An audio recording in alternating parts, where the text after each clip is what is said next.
ஆறாகவும் அதாவது ஏகதாளம் ரெண்டு வீட்டுல போயிட்டு சதுசரம்னா 4 போகும், மிஸ்ரம்னா 5 போகும், மிஸ்ரம்னா 7 போகும், கண்டம்னா 5, அப்படி மிஸ்ரம்னா 6, 7 இப்படி போயிட்டு அதான் இரண்டாகவும் யகன, இரண்டாகவும் மூன்றாகவும் தக தகத்தி தகிட்ட தகத்திமி தக தகிட்ட தகிட்ட தகிட்ட தகிட்ட தகத்திமி தகத்திமி தகத்திமி தகத்திமி தகச்சொல்லு.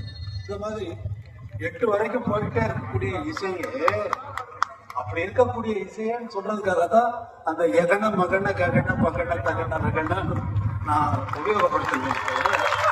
இன்றைக்கு இதை படம் எடுத்த டைரக்டருக்கும் உழைச்சிருக்கிறேன், பாட்டு எழுதினாலும் பாட்டு பாடினாலும் பாடுறவர்களுக்கும் கேட்டவர்களுக்கும் சேர்த்து விளக்கமாக கொடுக்கிறேன்.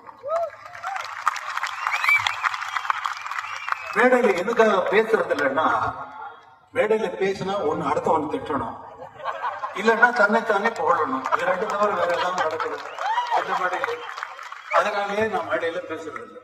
யாரையும் திட்ட வேண்டும், என்னையும் பாராட்டுகிறேன், நானே பாராட்டிக்க வேண்டாம். ப்ளோயிங் மை ஓன் ட்ரம்பட், என்னுடைய ட்ரம்பட்டை நானே வாசிக்கிறேன். ஓன் ட்ரம்பட்டை நான் வாசிக்க முடியும், என் ட்ரம்பட் தான். Blowing my own trumpet because it's my own.